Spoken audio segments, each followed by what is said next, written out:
The siege was over. The gates were splinters. She could hear the screaming stop, one street at a time. That was the worst part. The silence that followed. In the ruins of her husband's fortress, she waited. Her husband was dead. His men were dead. She was a noblewoman, the wife of a defeated warrior. She clutched her children. She expected a blade, a quick, brutal end, an honorable death. It was the law of war. But the men who entered were not wild soldiers. They were clean, calculating. They wore the silk of the Sultan's court. They ignored the gold. They ignored the jewels. They looked at her. Then they looked at her sons. One of the men, smelling of iron and old perfume, pointed, not with a sword, with a finger. She realized in the cold silence, they were not there to kill. They were there to select. She prayed for the sword, but they just smiled. They knew something she didn't. That death was a gift she would not receive. We are venturing into a darkness others are afraid to see. Subscribe to walk this path with us. Hit the bell, let it be your signal when we unseal the next forbidden chapter. And now, back to the story. The men in silk did not move toward the woman. They moved toward the boy, the one hiding behind her robes, the public story, the one whispered in fear across the Christian kingdoms, was simple, predictable. When the Turk took a city, the men were slaughtered. Their heads were stacked at the gates. Their bodies were left for the dogs. The women, they were processed. This is the accepted chronicle, the fate of the defeated. The chronicles written by the horrified monks of the West spoke of mass violation. They painted pictures of noblewomen, the wives of counts and princes dragged by their hair, stripped, handed over to the common soldiers. They described the great slave markets, women sold like cattle, weeping. Their honor, their faith, their identity, gone. This was the known terror. They would be forced to renounce their God, forced to bear children for their new masters. Their bloodline, once pure and noble, would be diluted, polluted, erased by the conqueror's seed. This was the fear. The story told to inspire crusade. The woman in the fortress, she knew this story. She expected this. She was bracing for the physical, defiling hands of the soldier, the violation of her body, the enslavement of her daughters, the quick, merciful murder of her sons. It was a brutal, simple equation of conquest. Lust, greed, vengeance, or so it seemed. But there was one detail, one group of men, the collectors.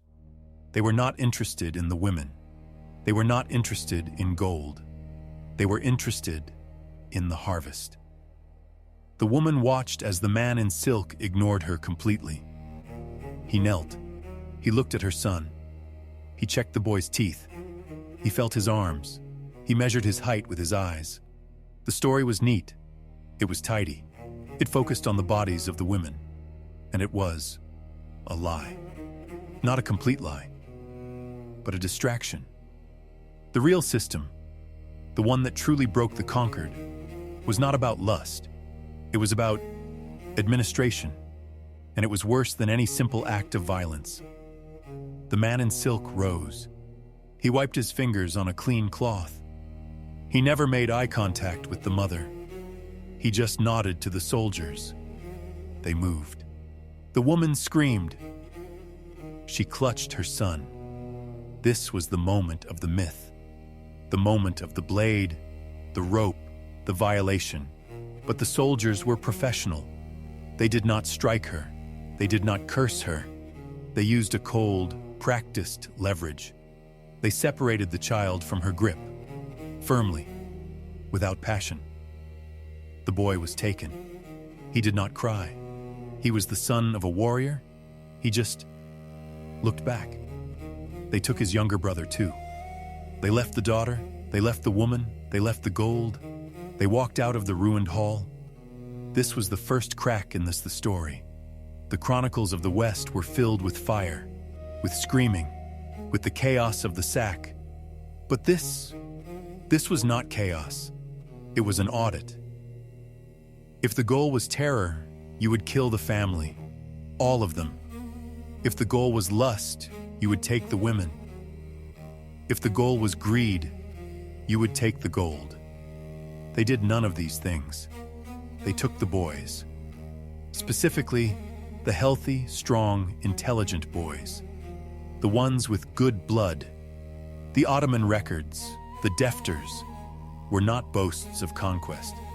They were ledgers of human stock, meticulous, chilling. They listed villages, they listed provinces, they listed families, and they listed the tribute. The records didn't match the myth. They showed a systematic, repeating process. A harvest. This was the discrepancy. The wives of the defeated warriors, the noble women, they were often irrelevant. The system did not want them. They were left behind, stripped of their titles, stripped of their lands, but left alive, left to live in a world that had no place for them. Left to watch as their name, their line, their entire future was marched away in a dusty column. Why? Why this strange, cold selection? Why take the sons of your mortal enemies, the children of the men you just slaughtered? It was a logistical nightmare. It was a security risk. Why the discrepancy? What were they hiding? The public myth, the story of rape and slavery, was horrific. It was a useful terror. It kept the West afraid. But the truth, the real administrative mechanism, was worse. Those boys, the ones selected, they were not taken to be killed. They were not taken to be common slaves. They were taken to be broken, and then rebuilt. This was the devşirme. It is a Turkish word. It means the gathering, a sterile, administrative term for an act of profound violence. It was the blood tax. The column of boys, harvested from dozens of defeated towns, was marched to the capital. They were stripped of their names. They were stripped of their faith. Their language was forbidden. They were beaten until they forgot the prayers their mothers taught them. They were inspected, measured, catalogued.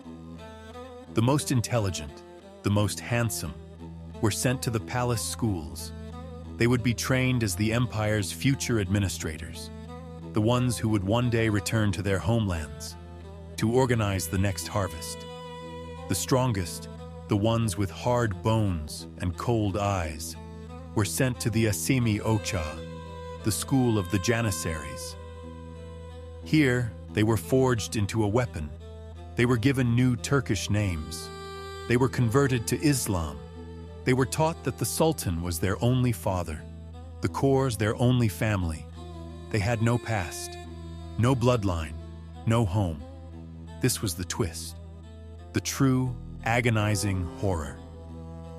The noble woman left alive in her ruined hall.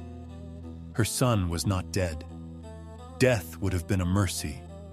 Her son was inverted. The boy who should have carried his father's banner was now the Sultan's personal slave, the most elite soldier in the world. He was trained to hate the cross. He was trained to despise the kingdoms of his birth. In 10 years, he would be the man at the front of the siege, the one placing the powder charge, the one scaling the wall. He would return to his homeland as its conqueror. He might even stand in the hall of another defeated warrior, selecting the next generation of boys. This was the mechanism. The wife of the defeated warrior was not just conquered, she was erased. Her lineage wasn't just ended, it was stolen. It was turned against itself. She was left alive to know that her own blood was now the instrument of her people's destruction. She would pray for his soul, while he prayed for victory against her God. This was the true mechanism, inhuman, precise. But why? Why create the lie? Why let the West scream about rape and common slavery? The lie wasn't to protect the victims. The lie was to protect the system, to hide their true purpose. The purpose was not simple vengeance. It was genius. It was conversion, not of a man, but of a nation. The Ottomans were a minority ruling over a vast, hostile Christian sea. They were invaders. They needed administrators. They needed soldiers. They needed loyal men, millions of them. You cannot build an empire by simply killing everyone. You cannot hold it with fear alone. The Devshirme was the engine of this new empire. It was a machine for turning the enemy's strength against itself. Why let the public myth of rape and slavery persist? Because it was useful.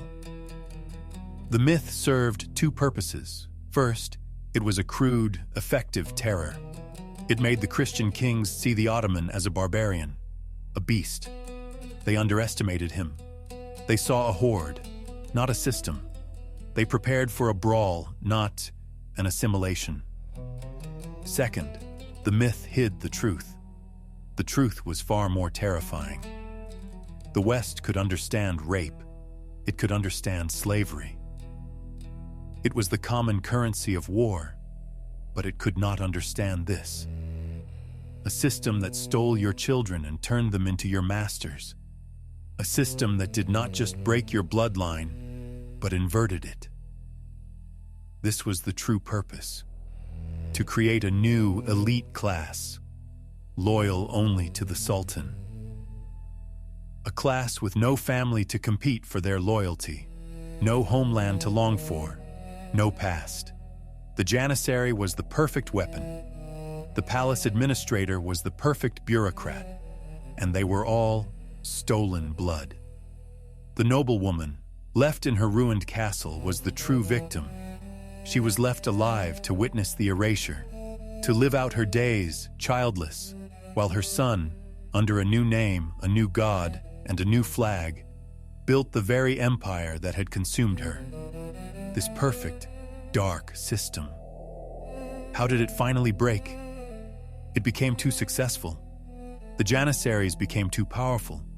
They became a state within a state. They began to demand rights. They married. They had their own children. They wanted their sons to inherit their positions, breaking the core rule of the Devshirme. The machine grew a ghost. It became human. In 1826, the Sultan had enough. He turned his new, modern artillery on the Janissary barracks. He burned them alive. He abolished the core. The auspicious incident. The engine finally ate itself. So what was worse than death? It was not the blade. It was not the violation whispered about in the West.